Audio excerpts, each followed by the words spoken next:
جب انسان کی بنیادی ضرورتیں پوری نہیں ہوتی تو غم تو ہوگا نا.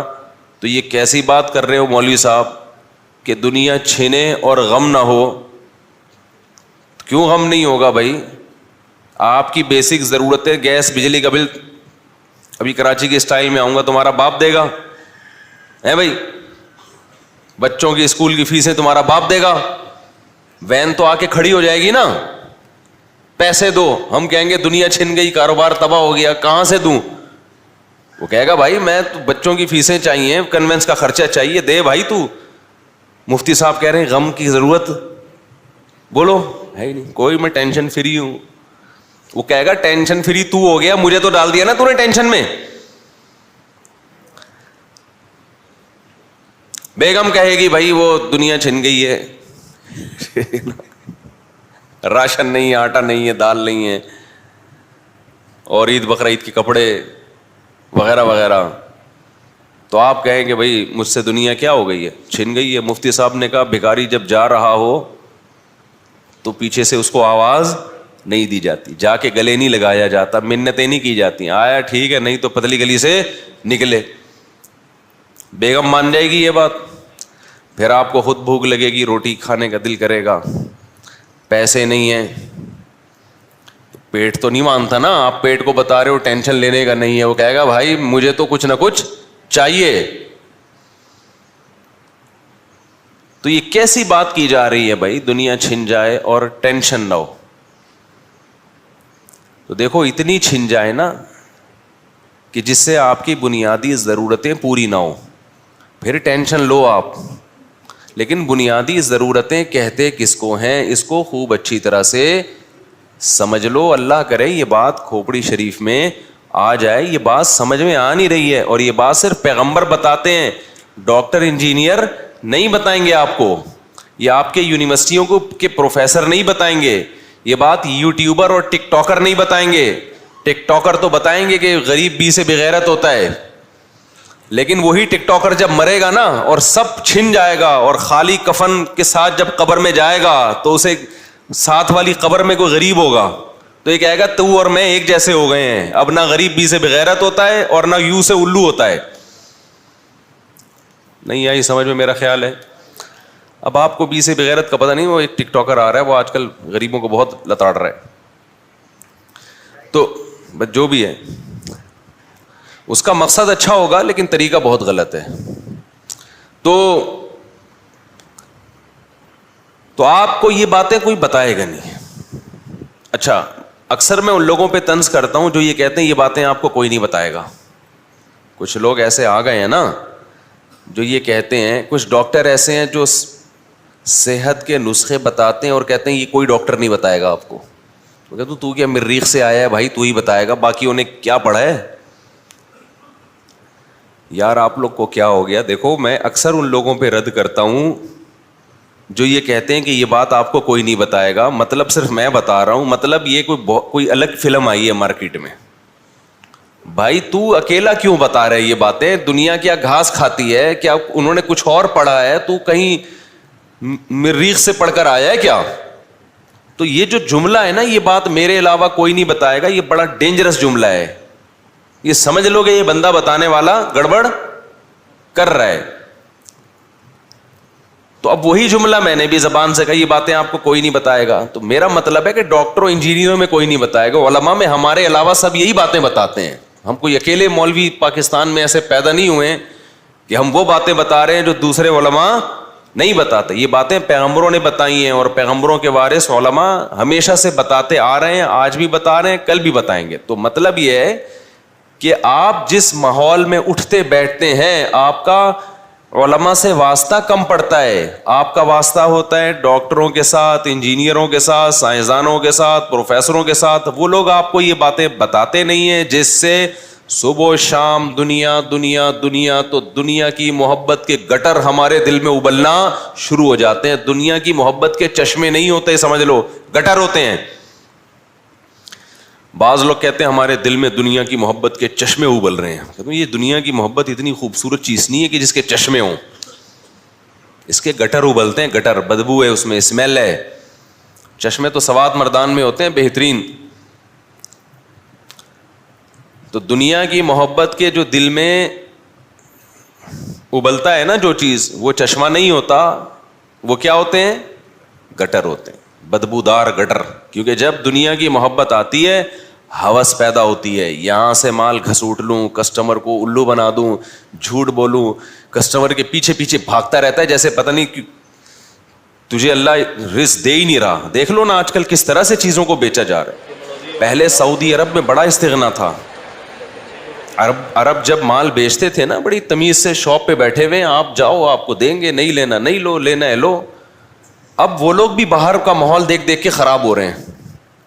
ابھی میں عمرہ کرنے گیا، اچھا یہ عمرے میں لوگ کہتے ہیں بال تو ہوتے نہیں ہیں آپ کے، یہ عمرہ کیسا عمرہ ہو رہا ہے؟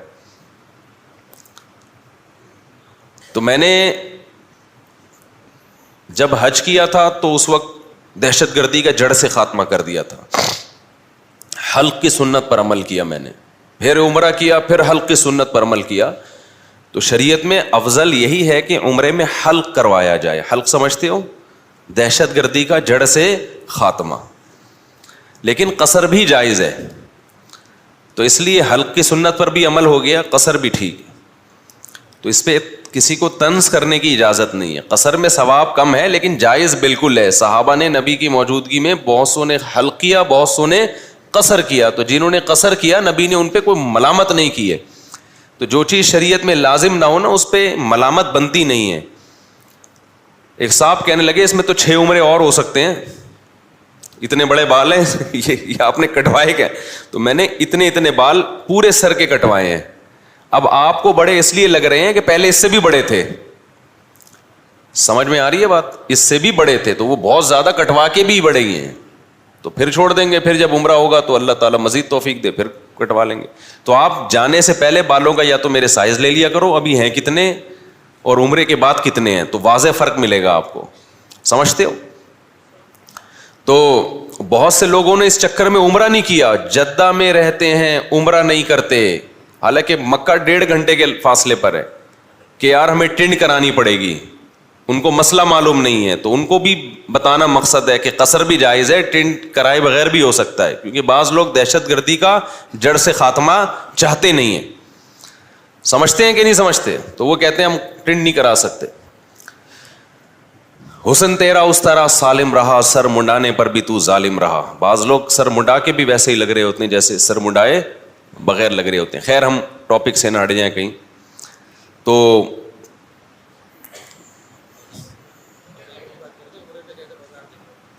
ہاں میں سعودی عرب کی بات کر رہا تھا کہ اس دفعہ میں جب عمرے پہ گیا تو کہیں شاپ کے قریب ہم گزر رہے تھے، ایک عربی پیچھے ہاں بھائی حاجی صاحب یہ آپ ہماری شاپ میں آئے، ہماری شاپ میں آئے. میں نے کہا یار یہ عربوں کو ہم نے اس طرح دیکھا نہیں تھا. شاپ میں بیٹھے ہوتے تھے، آپ آئیں موسٹ ویلکم، کیا چاہیے؟ یہ چاہیے، اچھا اتنے کا ہے، لینا ہے لو ورنہ پتلی گلی سے نکلو. اب ان کو کیا ہو گیا، پیچھے بھاگ رہے ہیں. عربوں پہ یہ اچھا نہیں لگا، مزہ نہیں آیا. تو وہی تجزیہ کہ یہ لوگ بھی باہر جا کے جب دوسروں کو دیکھتے ہیں نا، آپ نے دیکھا نا کسٹمر نکل کے باجی ہاں باجی کیا لینا ہے باجی کے پیچھے چلا جائے گا. صدر میں آپ دیکھو مارکیٹوں میں پھر تھان کیسے کھولتے ہیں یار. جب آپ کپڑے کی دکان میں جاؤ ویسے ہی جا کے بیٹھے تھان پہلے کھولنا شروع کر دے گا. یہ کھولا، دوسرا تیسرا، کیا کر رہا ہے بھائی بس بیٹھو. ابے تو لپیٹے گا کیسے اس کو اتنی ساری دکان کو؟ کہہ رہے نہیں. پھر آپ بولتے ہو میں تو چائے پینے آیا ہوں، میں تو کپڑا لینے آیا ہی نہیں ہوں. پوچھتے بھی نہیں ہے کہ تم آئے کس سلسلے میں ہو. بعض دفعہ ویسے ہی آیا ہوتا ہے کہ یار ویسے ہی تھک گیا تھا چلتے چلتے. خیر وہ ان کا اپنا مسئلہ ہے کیسے تجارت کرتے ہیں. لیکن جب انسان میں ہوس ہوتی ہے، میں ان کو ہوس نہیں کہہ رہا کہ کئی جو تھان کھول کے رکھ دیتے ہیں، لیکن اتنی بات ضرور ہے کہ بالکل کسی کے گھر تک پہنچ جانا، راستہ روک کے اس کو کہنا یہ لے لو، یہ غیر مسلموں سے، انگریزوں سے ہمارے ہاں آیا ہے. یہ مسلمانوں کا اصل طریقہ نہیں ہے. بہت سی چیزیں ہمارے پاس غیر، ان کا تو بزنس ہے، بزنس میں وہ سب کچھ کرتے ہیں. ٹھیک ہے جھوٹ نہیں بولتے، دھوکہ نہیں دیتے، لیکن اس کے علاوہ بھی کچھ چیزیں ہوتی ہیں. شریعت نے ہمیں حکم دیا ہے کہ استغنا کے ساتھ تجارت کرو. آپ چیز اتنی معیاری رکھیں اور اس کو آپ پروموٹ کریں, اس کے ایڈورٹائزمنٹ کریں, اس کے بعد جس نے لینا ہے لے, نہیں لینا آپ آرام سے بیٹھو بھائی اپنی شاپ پہ. تعویذ رکھ رہے ہوتے ہیں دوسروں کی دکانوں پہ کہ اس کی شاپ بہت چل رہی ہے, کوئی تعویذ رکھ لوں بند ہو جائے, میری شاپ چل نہیں رہی. دوسرے کی جڑیں کاٹنا شروع کر دی ہوتے ہیں, کسٹمر کو چپکے چپکے بتا رہے ہیں بندہ ٹھیک نہیں ہے, مقصد ہے اس کی دکان بند ہو جائے. تو میں یہ کر رہا تھا کہ ممکن ہے آپ کے ذہن میں یہ سوال ہو کہ بھائی جب دنیا چھینے گی ٹینشن تو ہوگی, بنیادی ضرورتیں جب پوری نہیں ہوں گی تو پھر کیسے ہو سکتا ہے کہ ٹینشن نہ ہو؟ ٹینشن تو ہوگی. تو خوب سمجھ لو, ہماری بنیادی ضرورتیں وہ نہیں ہیں جو ڈاکٹر بتاتے ہیں, ہماری بنیادی ضرورتیں وہ نہیں ہیں جو معاشی ماہرین بتاتے ہیں, اکنامکس بتاتے ہیں, ماہرین معیشت بتاتے ہیں. ہماری بنیادی ضرورتیں وہ نہیں ہیں جو تاجر بتاتے ہیں, ہماری بنیادی ضرورتیں وہ ہیں جو محمد صلی اللہ علیہ وسلم نے بتائی ہیں. آپ نے آخرت کو سامنے رکھ کر ضرورت بتائی, اور آج دنیا میں جو بھی بتاتا ہے کہ یہ آپ کی ضرورت ہے وہ آخرت کو سامنے نہیں رکھتا, بلکہ وہ موت کو بھی سامنے نہیں رکھتا ہے. وہ موت بھی سامنے نہیں رکھتا ہے. آخرت تو بہت دور کی بات ہے, وہ دنیا کو مسافر خانہ سمجھ کے بتا ہی نہیں رہا ہوتا, وہ ایسے بتاتا ہے جیسے ہمیشہ بولو یہاں رہنا. مثال کے طور پر آپ جب گھر بنا رہے ہیں تو سریے والے سے جب آپ رابطہ کریں گے بنیادوں میں سریا ڈالنے کے لیے, تو وہ آپ کو بتائے گا بھائی اتنا سریا ڈالو, اس سے کیا ہوگا 200 سال تک یہ بلڈنگ چلے گی. تو وہ دیکھ رہا ہے کہ کیلکولیشن کر رہا ہے آپ کی ایج کتنی ہے بھائی, اس کو اس سے غرض تھوڑی ہے بھائی, اس کو پہنانا ہے, اس کو ذریعہ کیا کرنا ہے پہنانا ہے, اور آپ پہن کے آ جاتے ہو, آپ کروڑوں روپے لگا دیتے ہو, حالانکہ آپ کی ہڈیاں بھربھری ہونا بولو شروع, اس میں کیلشیم ختم ہونا شروع. ڈلوانا تو اپنی ہڈیوں میں سریا تھا, ڈلوا کہاں دیا؟ ادھر ڈلوا دیا. حالانکہ ابھی پتہ ہے یار تھوڑے دن میں جنازہ اٹھنے والا ہے, تھوڑے دن میں چارپائی گھر سے نکلنے والی ہے, اور دیکھ بھی رہے ہیں نکلتے ہوئے, اس نے بنایا تھا نکل لیے. اکثر جو لوگ گھر بناتے ہیں بیچاروں کو خود رہنا نصیب نہیں ہوتا. پھر میں کہوں گھر بنانے کے میں خلاف نہیں ہوں, میرے بیانات کو لوگ غلط چلا دیتے ہیں, وہ اس کی میں ڈیٹیل کئی بار بیان کر چکا ہوں, بھی میں دوبارہ ڈیٹیل میں نہیں جاؤں گا.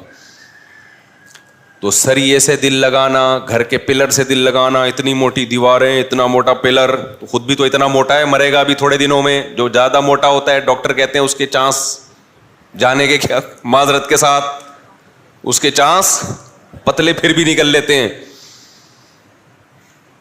پتلوں کو ہم نے دیکھا ہے کچھ نہ کچھ گزارا چلا لیتے ہیں نا آگے تک, کیونکہ پتلا جو ہے نا ہر جگہ سے نکل جاتا ہے, تو فرشتے سے بھی وہ تھوڑا سا یوں کر کے نکل جاتا. فرشتہ کہتا ہے چل جانے دے یار. ایک کسی نے بڑی زبردست کمنٹس, وہ ایک پوسٹ چلائی تھی بڑی خاندانی. یہ میں ان موٹوں کے خلاف یہ بات کر رہا ہوں جو بائی نیچر موٹے نہیں ہیں, خوب سمجھ لیں. جو بھاری جسم کے موٹے لوگ ہوتے ہیں, یہ جن کے پیٹ نکلا ہوا ہوتا ہے, ان کی دو قسمیں ہیں. ایک وہ قسم جس کو شریعت برا کہتی ہے, ایک وہ قسم جس کو شریعت برا نہیں کہتی. جو لوگ قدرتی طور پہ بھاری جسم کے ہوتے ہیں, پیٹ بڑھا ہوا ہوتا ہے قدرتی طور پر, کھا کھا کے نہیں, قدرتی طور پر, ایسے لوگ صحابہ میں بھی تھے, محدثین میں بھی تھے, تابعین میں بھی تھے. آج بھی بڑے بڑے بزرگان دین ہم نے دیکھے ہیں, بہت تھوڑا کھاتے ہیں, بہت تقویٰ, لیکن ان کا پیٹ بڑھا ہوا ہے. یہ قدرت کی طرف سے ہے, اس پہ کسی کو ملامت جائز بولو نہیں ہے. جیسے انسان ہے, کسی کی نظر تیز ہوتی ہے, کسی کی کمزور ہوتی ہے, کسی کی فٹنس بڑی اچھی ہوتی ہے, کسی کی کم ہوتی ہے. تو حدیث میں آتا ہے اللہ تعالیٰ تمہاری شکل کو, تمہارے جسم کو نہیں دیکھتے کہ موٹے ہو, پتلے ہو, دبلے ہو, کالے ہو, گورے ہو, یہ نہیں ہم لوگ تو فٹنس دیکھتے ہیں سامنے والے کی, اللہ نہیں دیکھتے. اللہ کیا دیکھتے ہیں؟ اعمال اور تمہارا دل، دل میں کیا ہے اور ظاہری عمل کیسا ہے، اللہ اس کو دیکھتے ہیں. تو اس لیے میں جب یہ بات کرتا ہوں تو ایسا نہ ہو کوئی بھاری جسم کا ہو آپ کے دل میں اس کی برائی آ جائے. آج بھی میں ایسے علماء کو جانتا ہوں بہت پرہیزگار ہیں، بڑے اللہ والے ہیں، بہت تھوڑا کھاتے ہیں، لیکن ان کا پیٹ بھی نکلا ہوا ہے، ان کی باڈی بھی بھری ہوئی ہے قدرت کی طرف سے. یہ انگریزوں میں بھی ہوتے ہیں، ڈاکٹروں میں بھی ہوتے ہیں. ایک حکیم صاحب آئے 75-80 سال کے، 80 سال ان کی عمر ہوگی، چند سال پرانی بات ہے، اور کہنے لگے میں ایک شادی کرنا چاہتا ہوں، کوئی رشتہ ہو تو بتا دیں. میں نے کہا بھائی میں رشتے وشتے نہیں کراتا. قبلہ حکیم صاحب، اچھا ان کا پیٹ بھی نکلا ہوا، جسم بھی گول، لیکن ایج بہت اور فٹ فاٹ، چل پھر رہے ہیں اور زبردست بات چیت، لگتا تھا کہ جوان ہیں، اندر سے زرخیز ہیں. تو ایسے ہوتے ہیں، لیکن فٹنس کیا ہے؟ آڑی ترچھی ہے، وہ قدرت کی طرف سے ہے. ایسا نہیں کہ وہ خوراکیں پھوڑ رہے ہوں، بس قدرت کی طرف سے. اچھا بعض لوگ خوراکیں پھوڑ کے بھی فٹ رہتے ہیں، یہ بھی قدرت کی طرف سے. اوٹ پٹانگ کھا رہے ہوتے ہیں، فٹ فاٹ رہیں گے. لیکن ایک موٹا وہ ہوتا ہے کہ جس پر وعیدیں ہیں، جس پر کیا ہیں؟ بولو، وعیدیں، بڑی شدید وعیدیں. نبی صلی اللہ علیہ وسلم نے ایک یہودی موٹے کو دیکھا جو ان کا عالم تھا. آپ نے فرمایا کیا تو نے تورات میں پڑھا نہیں ہے کہ اللہ کو موٹے پیٹ والے سے نفرت ہے؟ عالم بھی تھا اور ماشاءاللہ، سمجھ رہے ہیں بات کو، توند نکلی ہوئی تھی. وہ کھا کھا کے ہوا تھا اور حرام کھا کھا کے. کیونکہ یہود کے بعض علماء یہ کرتے تھے، لوگوں سے ہدیے نذرانے لینے کے چکر میں ان کو شریعت تحریف کر کے بتاتے تھے، وہ باتیں بتاتے تھے جو لوگوں کے مطلب کی ہوں، جس پہ پبلک خوش ہو جائے. ان کثیرا من الاحبار والرہبان لیأکلون اموال الناس بالباطل. اے ایمان والو، یہودیوں میں، عیسائیوں میں بہت سے علماء ایسے ہیں، سارے اس وقت بھی خراب نہیں ہوئے تھے، بہت سے علماء ایسے ہیں جو ناحق طریقے سے لوگوں کا مال کھاتے ہیں، رشوتیں لیتے ہیں ان سے، غلط غلط مسئلے بتا کے پبلک کو خوش کرنے کے لیے.